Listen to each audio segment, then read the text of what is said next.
Assalamualaikum warahmatullahi wabarakatuh. Bismillahirrahmanirrahim. Alhamdulillahi rabbil alamin. Alhamdulillahilladzi yaqdifu idza sa'a fi qulubil muridina lu'atal iradah wa yusijuhum ila suluki sabili sa'ada allati hiya iman wal ibadah. Allahumma salli wa sallim ala sayyidina Muhammadin salatan taghfiru biha dunub wa tuslihu biha al-qulub wa tantaliqu biha al-unsuf wa talinu biha su'ub wa ala alihi wa sahbihi wa man ilaihi mansub. Subhanaka la ilma lana illa ma 'allamtana innaka antal alimul hakim. Rabbi shrah sadri wa yassir amri wahlul 'uqdatam min lisani yafqahu qawli. Amin amin ya rabbal alamin. Alhamdulillah, syukur kepada Allah subhanahu wa ta'ala. Sekadima Allah subhanahu wa ta'ala mentakdir kita berkumpul untuk mendoakan kedua mempelai yang baru saja menikah, yaitu Akhina Suryono dengan Widya Putri. Semoga dijadikan keluarga yang sakinah mawaddah warahmah, dan semoga Allah berikan rezeki hissiyah wal ma'nawiyah, dan semoga Allah keluarkan dari kedua mempelai ini keturunan yang salihin dan salihat, keturunan yang bisa membahagiakan hati Nabi Muhammad SAW. Amin ya rabbal alamin. Salawat dengan salam selalu tercurah limpahkan kepada junjungan kita Nabi Agung, Nabi besar Muhammad sallallahu alaihi wa ala alihi wa sahbihi wasallam. Tak lupa yang kami hormati dan kami takzimi para habaib, para alim, para ulama, para ustaz, para kiai. Wabil khusus kepada keluarga kedua mempelai yang telah mengadakan acara ini. Semoga beliau semua hajatnya disampaikan oleh Allah Ta'ala, dan semoga apa yang beliau keluarkan dibalas berlipat ganda oleh Allah Ta'ala. Amin ya rabbal alamin. Dan kepada seluruh jamaah hadirin dan hadirat, muslimin dan muslimat, para pecinta baginda agung Nabi besar Muhammad sallallahu alaihi wa ala alihi wa sahbihi wasallam. Alhamdulillah, nikmat dari Allah subhanahu wa ta'ala karena kita menghadiri acara yang sangat mulia, yaitu acara pernikahan. Dikatakan oleh Nabi Muhammad sallallahu alaihi wasallam, beliau memberikan kabar gembira siapa orang yang dia itu diundang oleh saudaranya, lalu menyempatkan hadir untuk memenuhi undangan saudaranya.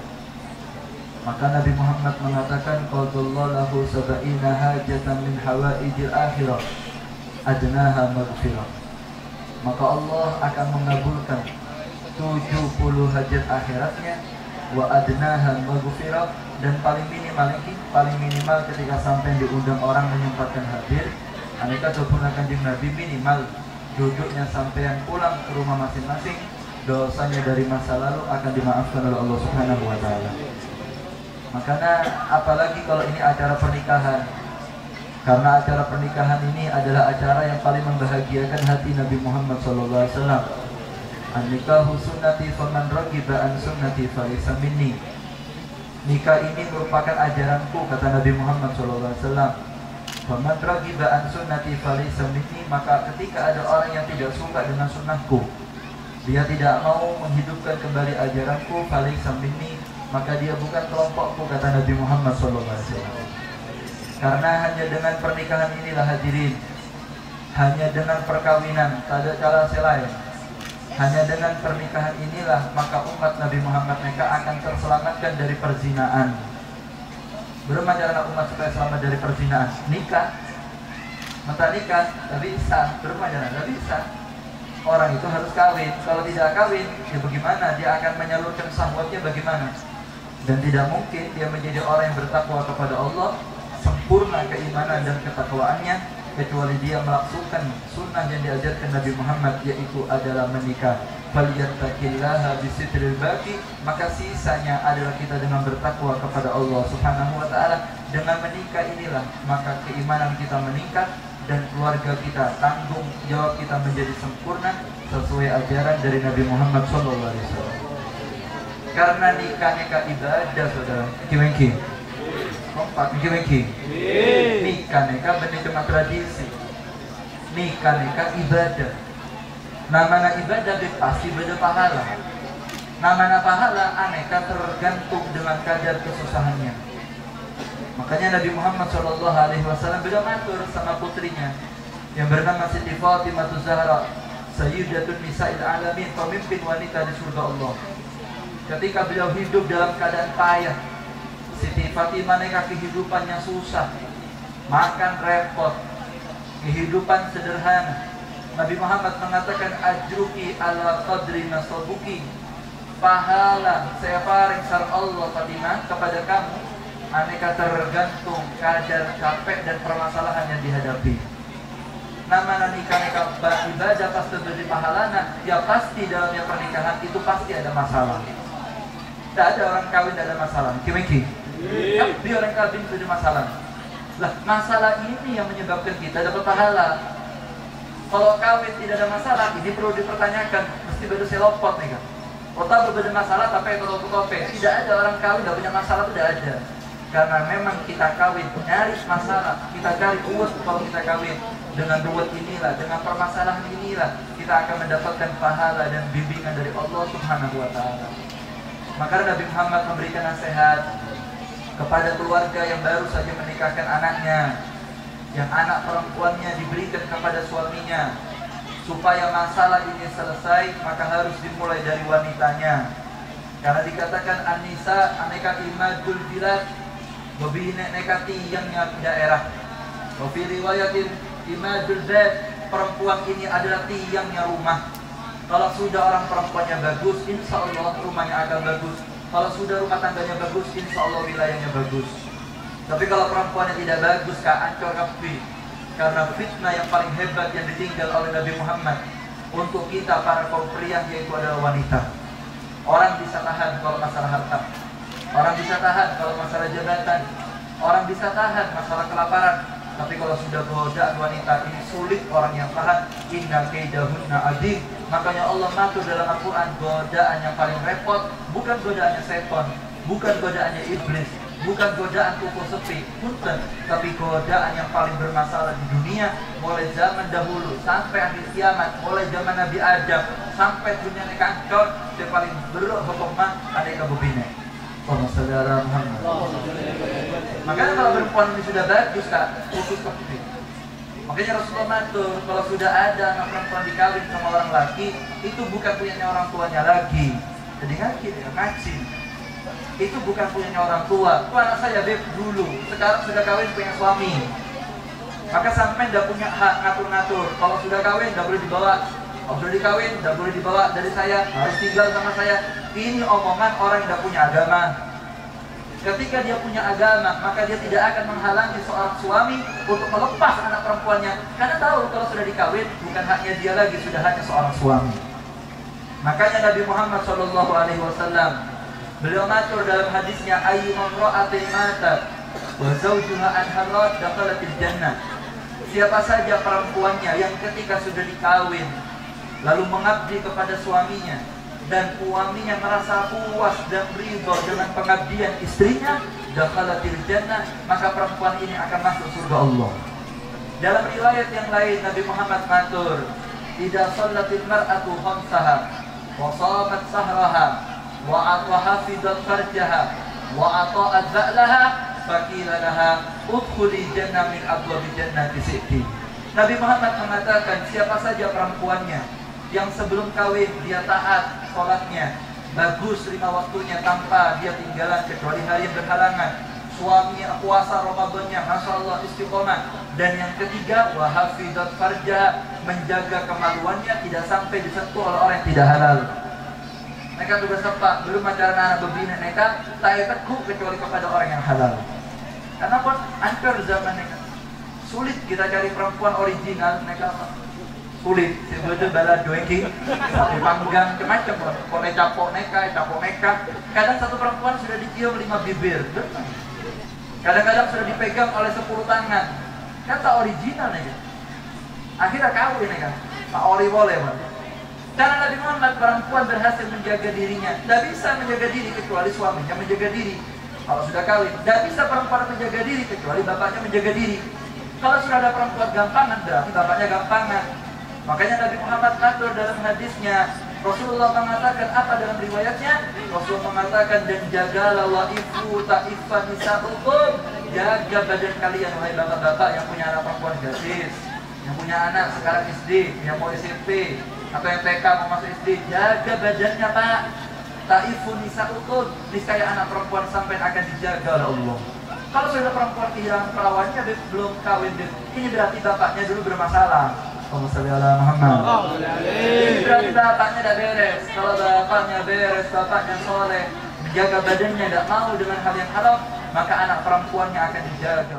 Karena siapa informasi, benih ulama, si beri rumus nikah langsung pemimpin dunia akhirat, yaitu Nabi Muhammad sallallahu alaihi wasallam. Kalau sudah dia terjaga kemaluannya, menjaga harga dirinya, kemudian kalau sudah kawin, wa ata'at ba'laha, bakti sama suaminya. Rasulullah dah bilang wa ata'at walidayhi, bukan taat sama orang tua, bukan, taat kepada suaminya. Kalau sudah dia kawin, sebelum kawin sudah terjaga, apalagi kawin tambah menjaga harga dirinya. Dia sudah tahu punya halal, dan mau badannya perempuan ini dipegang oleh laki yang halal. Apa kata Nabi Muhammad SAW? Fakilalaha, perempuan ini ketika wafat, dia akan dikatakan kepada dia, udkhuli min abwabi jannati sitti, silakan kamu masuk ke surga, 8 pintu surga dibuka, disuruh milih perempuan seperti ini untuk masuk surga Allah Subhanahu wa ta'ala. Artinya macam kitab, namanya nasib dunia. Mereka berdasarkan riwayat ditulis oleh seorang al-Imam Al-Habib Abdullah bin Abdul Haddad. Aneka Habibul Haddad Matar dalam kitabnya beliau mengatakan, membeda apa berhasil menasihati anaknya menjadi ahli sholat, anak perempuannya ahli puasa, anak perempuannya ahli menjaga harga diri, dan ketika kawin anaknya berhasil bakti dengan suami, maka kata beliau, bapaknya walaupun ahli maksiat, bapaknya mungkin punya dosa kepada Allah, barokahnya endi anak sesoliha yang masuk surga Allah ketika dia mati, maka orang tuanya juga akan mendapatkan syafaatnya anak masuk surganya Allah Subhanahu wa ta'ala. Jadi sampai nekan di anak bobine, bukti kepada suami, aneka lambang suksesnya bapak. Kalau sudah anak pulang ajar sama suaminya, aneka lambang gagalnya bapak dan ibunya dalam mendidik. Sampai jangan perasaan, anak saya beb sudah kawin, sama suaminya nemen, sampai rodok-rodok lupa sama saya beb. Sampai harusnya bangga, berarti sampai sudah betul didiknya. Kalau anaknya terus taat sampai mati, Pak, sampai mati juga, sampai masuk surga dapat syafaatnya anak. Dan ini janji dari Nabi Muhammad sallallahu alaihi wasallam. Allahumma shalli ala Muhammad. Oh menit lah arasa. Belum terus yang kisah boleh ki. Makanya mereka kudu dipahami lah. Ini harus dipahami. Kalau sudah orang tua ngasih anaknya kepada seorang pria, ya sudah kasihkan. Tidak usah diurus. Tahu gajinya berapa? Anak saya makan apa? Tidak perlu diurus, pasrahkan, lepaskan. Kalau sampai lepaskan karena Allah, dan yang laki nikah karena Allah, dikatakan oleh Nabi Muhammad SAW, salah satu hakun Allahi aunu, berdatang kelompok manusia. Sepasti tolong sama Allah, pasti apa yang rezeki saya tak kira pokok sama Allah Taala. Siapa di antaranya? Rajulun tazawwaja yuridul ifa, orang laki yang kawin supaya untuk menjaga harga diri, dan bapak yang mengawinkan anak perempuannya untuk menyelamatkan agamanya perempuannya. Ketika sampai punya niat seperti ini, sampai ngawin apa? Saya niat deh supaya anak saya dijaga sama Allah, supaya tidak zina deh, supaya jadi wanita solihah. Sampai punya niat seperti itu, sudah Nabi Muhammad sumpah, tidak mungkin rezekinya diputus, tidak mungkin rezekinya tidak dikasih oleh Allah Ta'ala, pasti akan barokah dunia sampai akhirat. Tapi kalau sudah tidak menjaga harga diri, kak saya laki nakal, sudah kawin dia tinggal. Otak si debine, sudah kawin selingkuh, suaminya kerja. Aneka penyebab rezekinya seret. Allah banyak otak, bermata banyak otak saat lakinya kerja sampai Facebook kan sama tetangga. Kan berdoa mah. Gimana?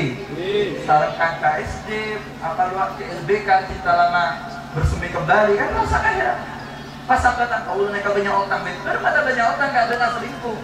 Kamu melanggar aturan Nabi Muhammad, ya seret rezekinya. Kalau sudah sampai nikahkan karena Allah, dan yang laki nikah karena Allah, dan niat setia satu sama dengan lainnya, Tidak mungkin miskin keluarga seperti ini, tidak mungkin syarat rezekinya. Permasalahan didapatkan karena kita melanggar aturan yang dibuat oleh Nabi Muhammad SAW.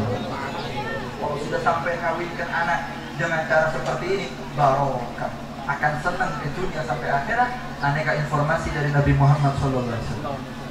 Dulu di zaman Nabi ini, sebelum saya selesai drama, dulu di zaman Nabi Muhammad ini kan, para wanita mereka datang ke Nabi Muhammad SAW. Demo kan? Bubine aneka demo ke kanjeng Nabi. Pas matur, ya Rasulullah, wahai Nabi Muhammad, iki kenapa? Bubine naik neser. Neser berumah sana kanjeng Nabi. Kesian piye? Apa kesian? Ya kita ini kesian para wanita. Apa omane kesian? Jihad laki-laki, bujung Jumat laki-laki, kerja bakti ngecor masjid laki-laki, perang sareng kanjeng Nabi laki-laki, sampai yang pidato dakwah ke barat ke timur singereng laki-laki. Bebinean tompok, nyapu, masak, ora-ora, masak, tidak bisa pengajian sama antum keliling-keliling, tidak bisa perang sama antum, tidak bisa bantu ngecor masjid dan seterusnya. Pas bebinean ke pahala apa? Bangga kan Nabi Muhammad kan? Subhanallah. Apa ada perempuan yang punya pikiran seperti ini kata Rasulullah? Bukan ini masalah warisan, bukan ini perempuan ayo dibagi rata laki bini kudu kode, benar seperti itu. Tapi punya pikiran kok bisa laki banyak pahala, laki perempuan pahalanya apa? Allah. Pikirannya akhirat, masya Allah. Akhirnya kata Nabi Muhammad senyum Rasulullah, kamu bakti sama para suami kamu, taat nyucikan bajunya, lalu kamu bakti dengan suaminya, hormat kepada suaminya, memberikan segalanya untuk suaminya, dan tidak selingkuh dengan suaminya. Apa kata Nabi Muhammad? Pahalanya laki semua itu dikasih sama kamu dan double 2 kali lipat. Maka Imam Ali Matur dalam riwayatnya beliau mengatakan, afdalul jihadil mar'ah husnul tabattul li zawjiha. Sebaik-baiknya jihad seorang wanita, apa sebaik-baiknya jihad? Paling bagusnya jihadnya perempuan adalah berbakti dengan suami, taat kepada suami, dan hormat kepada suami. Percuma sampai pengajian, apal Quran, bekas pondokan, nah suami nak ngamuk terus, tak barokah, akikir terus. Banyak-banyak. Kondangan harum, parfum mereka, melesel larang. Badai jempol ada elok kebi. Apa dasarnya ada ganti? Kalau sudah kondangan pakai baju yang paling bagus. Ada suaminya, ada bedaan. Rambutnya lambu warandu, roiko ya. Kelnya lambu masako kan benar. Akhirnya yang laki tidak selera, cari yang lain. Apa sebab perempuannya lopot? Kok bisa lopot? Bapaknya tidak mendidik dengan baik. Semakin sampai didik, kalau ketemu suaminya bagus, yang cantik kalau depannya suaminya jalan kerja kelihatan perempuan lain. Jangan salahkan suami kalau selingkuh. Kau udah bagus di rumah, oh cuma akhir bojone golek sing liyane bu, sing apik di wong lanang, klambine sing apik, sing wangi, dan seterusnya. Kata Nabi Muhammad, ini jihad terbaiknya perempuan. Kalau sampai punya anak seperti ini, sampai akan jadi anak yang sukses, sampai akan jadi orang tua yang sukses di dunia sampai di akhirat, karena menghidupkan sunnah Nabi Muhammad SAW. Allahumma Muhammad. Saya terakhir, biar indah. Apa habis yang terakhir? Yang laki ya harus pengertian. Bubine terus harus taat. Ya saya laki, saya paham. Kalau sudah perempuan yang menyerahkan tubuhnya dan harga dirinya dan menyerahkan segala-galanya untuk kita yang suami harus paham. Itu anaknya orang dikawinkan bukan untuk dipukul. Itu dikawinkan, dikasihkan sama sampean. Itu bukan untuk ditempilingi, bukan. Itu untuk disayang, bukan dijadikan pembantu, tapi dijadikan seorang ratu. Tahu lah kak, nempelin istri, neka hukum haram. Sama istri cukra-cukraan. Mari mau kelambini apa? Kalau saya ceng-ceng apa maksudnya? Kakak loh. Apa bu nak? Apa? Cecek potongin. Kontok lah ini. Mari mau petik dasi. Oh, cek wanya ambil bojo nih, ambil tonggo nih wedi. Gimas, ambil bojo nih, apa apa itu? Ini banci namanya. Kalau sama istrinya yang halus, sama orang yang tegas. Oh, saudara Muhammad. Keras cara nikah pidato Nabi, bener cara keras. Menikah, enggak sama istrinya, lu mau godo. Kau orang takut apa? Kalau sama istri yang lembut, Sayyidina Umar bin Khattab nih kan, bentuk pedang tajam Sayyidina kan. Tengku Sayyidina Umar jarak 100 meter, pedangnya locot neka kosong. Tapi mendepak ke compok nang Sayyidina Umar bin Khattab neka ngara kene.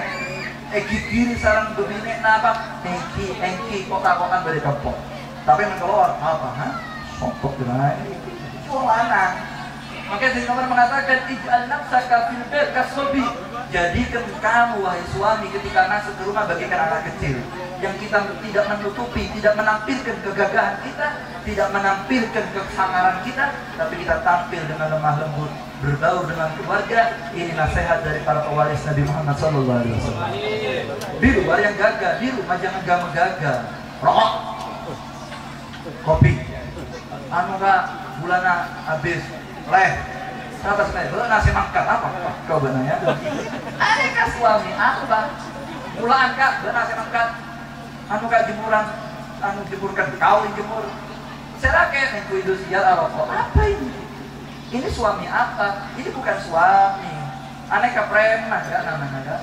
Kita kawin itu ibadah yang bagus sama istrinya. Sampai Nabi Muhammad SAW beliau mengatakan khairukum li ahli wa ana khairukum li ahli, kata Rasulullah. Sebaik-baik kalian wahai para suami yang sopan sama istrinya, yang halus dengan menghadapi istrinya. Kalau kamu kepingin nyuntuh siapa suami yang paling halus dengan istrinya, saya, kata Nabi Muhammad SAW. Saya pribadi yang paling sopan dengan istri saya. Saya pribadi yang paling menghargai wanita. Tiru saya, kata Nabi Muhammad SAW. Wa kana sallallahu alaihi wasallam idza dakhala al-bait, dan Nabi Muhammad kalau sudah masuk ke rumah, beliau lepas jubahnya, beliau lepas segala kesibukannya, tidak sibuk dalam rumah. Wa yaknusu fil bait, Nabi Muhammad nyapu ada di rumah. Wa yaqitu sob, menjahit baju. Wa yaksifu na'la, dan menjahit sandal yang pedot. Nabi Muhammad SAW masuk ke rumah, Nabi Muhammad jahit sandal. Aisyah beda kalau fisik apa namanya yang suwe, yang beda Nabi dijahit sama Nabi Muhammad SAW. Istrinya suruh duduk biar saya yang nyapu.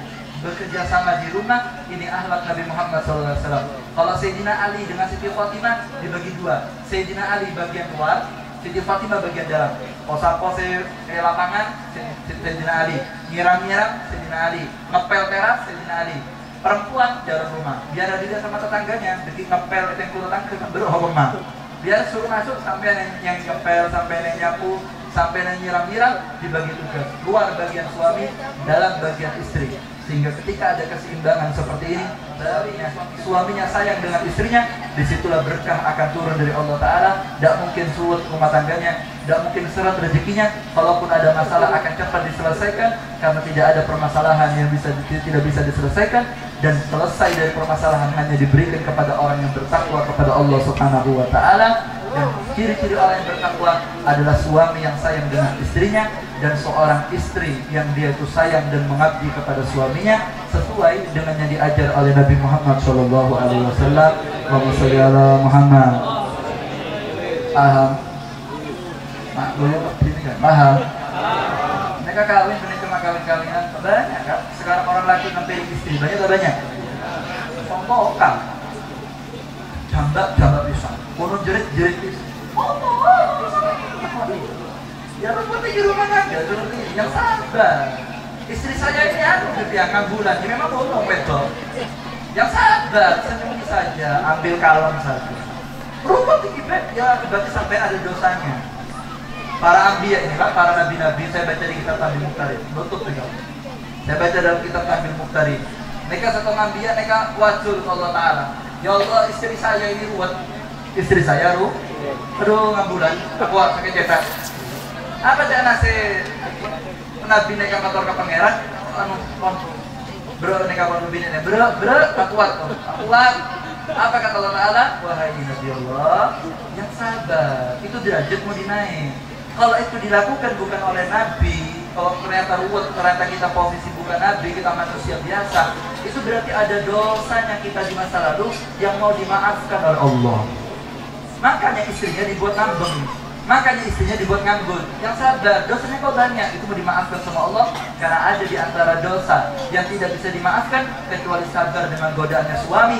Sampai Nabi Muhammad matur, suami yang sabar dengan godaannya istri, maka dia akan diberikan pahalanya Nabi Ayub ketika dia sabar dengan penyakitnya. Allahumma sholli ala Muhammad. Kadang ngereng Ayub selalu pengajian ini kita rubah rumah tangga kita. Yang kita didik perempuan kita bagaimana caranya nanti kalau kawin jadi perempuan yang baik, dan kita cetak ini para suami. Ajarkan anaknya nyapu, Pak. Nyapu dibi, anaknya itu pegangkan sapu, suruh nyapu anak laki-laki itu. Ini karena orang laki-laki yang belum kawin, suruh orang-orang di rumah. Terus saya itu suruh masang spray. Ajarkan dulu almarhum Habib Faisal. Saya pulang dari pondok Prapon dari Pasuruan habis ngaji sama Habib Taufik. Saya mondok 7 tahun, di Tuban 3 tahun, saya mondok di Pasuruan 4 tahun, 7 tahun. Saya pulang ke rumah, almarhum abah saya yang datanya, kau baca kitab apa? Al-Quran ini kau sudah lancar apa belum? Alfiahnya kau kata apa enggak? Ada baca kitab, ambil motor ilmunya kau? Tidak. Al-Walid ngomong apa? Kitabnya kau taruh, ambil sapu, sekarang kau nyapu di rumah. Nanti malam ke toko, ayo ikut Abi, ngelap-ngelap ada di toko. Orang tanya sama saya, Habib, antum kau pulang pondok dari jatuh, pulang pondok kau nyapu-nyapu. Setengah tahun enggak? Saya tidak pernah pengajian, nyapu di rumah setengah tahun. Setengah tahun, setiap saya liburan saya suruh bersih-bersih, tidak ada kegiatan dakwah, bersih-bersih. Sampai orang tanya sama saya, kenapa? Memang gini caranya. Orang laki itu harus diajari nyapu, diajari ngepel, diajari caranya orang-orang, diajarinya pasang spray, diajarinya bersih-bersih, supaya nanti kalau nikah bisa manfaat untuk istrinya. Dan persis dengan yang pernah dilakukan oleh Nabi Muhammad SAW. Sampai ada orang kawin sudah 7 tahun, tidak pernah ngepel di rumahnya. Dan gengsi, Allah laki, terus apa? Nabi Muhammad laki kan, yang paling kendel, paling hebat Nabi Muhammad dijahit sandal. Bajunya istilah suwe, dijahitkan sama Nabi Muhammad. Lebih hebat mana sama Rasulullah SAW. Makanya ngedeng, ayo kita niru si Abu Bakar bin Salim. Kalau sampai rumah, muras gede. Si Abu Bakar bin Salim, dari Cina sampai ke Tarim, 40 tahun. Saya ngaji di Tarim, ini penutup. Bagaimana sampai supaya jadi barokah. Saya pernah taklim di Tarim, ada satu Habib, namanya Habib Abdurrahman Al-Mashhur. Habib Abdurrahman Nasur neka mengkarang kitab, namanya kitab neka Bugia Mustafidin, neka kitab hebat. Neka kitab disejajarkan dengan kitab Minhaj. Habib Abdurrahman neka pendiri Pondok Rubat Tarim. Pendiri Pondok Rubat Tarim neka 3. Habib Ahmad bin Hasan Al-Wattas, Habib Muhammad Asy-Syatiri, Habib Abdurrahman Al-Mashhur. Setelah itu beliau 3 ini tidak ada, baru diganti sama Habib Abdullah bin Umar Syatiri, dan Habib Salim Syatiri. Jimet 3 orang ini mendirikan. Habib Ahmad bin Hasan Al-Wattas, Habib Muhammad Asy-Syatiri, Habib Muhammad Asri, dan juga Habib Abdurrahman Mashhur. Habib Abdurrahman Mashhur mereka di anak berbina, dikawin dengan Habib Muhammad bin Hafid. Habib Muhammad bin Hafid mereka abah kandung Habib Umar bin Hafid. Jadi Habib Umar bin Hafid di abah dengan Habib Muhammad. Habib Muhammad mereka kawin sama anak perempuan. Perempuan ini anaknya Habib Abdurrahman. Waliullah nih, masalah barokah manfaatnya. Bahkan sampai naik video tadi, mereka beda sagifah, bahasa Arab mereka sagifah. Mereka tiup-tiupan, mereka bahasa Arab sagifah. Ruang saya bangun sagifah dari tadi, mereka Habib Abdurrahman, waliullah. Apa amalannya beliau Habib kok bisa jadi waliullah? Bukan banyak wiritan. Mereka Habib ilmunya manfaat bukan karena santak la ilaha illallah, nah benar. Benek yang ulama hebat ya, benar. Aneka anak careta hak apa mereka di amalan seton. Apa amalannya? Beliau kalau setiap sudah ngajar, beliau selesai pidato, habis ngisi di Tarim, habis ngisi pidato di masjid-masjid, habis ngajar di Rubat Tarim, beliau sampai di rumah kayak tapak isabe, serban isabe, gamis dilepas, songkok diganti songkok yang ringan. Beliau masuk rumah, beliau tidak melakukan aktivitas apapun kecuali netuk sapu, nyapu di rumah. Ngelihat dapur, sudah ada nasi apa belum? Tidak ada, beliau yang masak. Beliau belanja ke pasar. Habis itu beliau kuras dedik. Sampai anaknya cerita, saya dengan bapak saya cepet-cepetan kepengin saya ini cepet-cepetan dengan bapak bersih-bersih rumah. Karena khawatir kalau kami lambat langsung disikat sama bapak yang nyapu, bapak yang bersih. Ini padahal Habib Abdurrahman Mashhur, ulama paling hebat, sampai mendapatkan julukan Ghazali Awali. Beliau mendapatkan julukan Imam Ghazali pada zamannya, orang wali besar, alim, hafal Quran, pokoknya pemimpin kota Tarim. Tapi beliau tetap berakhlak dengan akhlak Nabi Muhammad, menjalankan tugas sebagai seorang suami, mengikuti akhlak dari Nabi Muhammad SAW. Baru barokah kalau seperti ini. Baru seperti ini barokah. Begitu kalau ketemu anak yang halus. Habib Hasim, rajanya ulama ada di Banyuwangi. Semoga kita dapat barokahnya beliau. Saya pernah diajak Habib Hasim itu belanja. Beliau rela masuk ke toko sederhana di Ketapang waktu itu. Saya sama salam diajak sama Ustaz. Masuk ke toko hanya untuk apa? Belikan Hasan dan anaknya Hasan. belikan barang-barang, dibawa, karena dia tahu kalau ketemu anak bukan ustaz tapi bapak, kalau ketemu istri itu bukan ustaz tapi seorang suami. Kalau biarkan istri lihat kita ini suami, dan biarkan anak melihat kita ini bapak, dan biarkan masyarakat di luar melihat kita adalah seorang ustaz. Bagi tugasnya, Anda bos di kantor, tapi kalau di rumah jangan jadi bos, jadi suami. Ada bos dengan majikan sampean, tapi kalau anak jangan sampai anak yang sampean bos, tapi biarkan dia melihat kalau sampean itu seorang bapak yang butuh pendidikan dan kasih sayang dari antum semuanya, sehingga akhlak ini kalau hidup rumah tangga akan bagus. Kalau sudah bagus wilayahnya akan bagus. Kalau sudah bagus wilayahnya akan turun rahmat dari Allah Subhanahu Wa Taala, berkah masalah sampai akan hilang. Tidak mungkin keluarga itu cerai kecuali ada maksiat. Selama tidak ada maksiat, keluarga tidak mungkin cerai. Tidak mungkin sampai cerai gara-gara uang. Tidak mungkin cerai gara-gara PPKM, salah rezeki, tidak mungkin. Tapi cerai itu karena maksiat. Ketika tidak ada maksiat, dua keluarga saling memahami, suami dan istri saling memahami, maka di situ akan ada keberkahan dan rumah tangga akan dijaga oleh Allah Subhanahu Wa Taala. Asalkum itunya sampai akhirat. Amin ya rabbal alamin. Semoga kedua mempelai dijadikan keluarga yang sakinah mawaddah rahmah. Dan semoga dijadikan suami yang sayang dengan istrinya. Dan semoga wanita yang diberikan kepada suami dijadikan wanita yang taat kepada suaminya.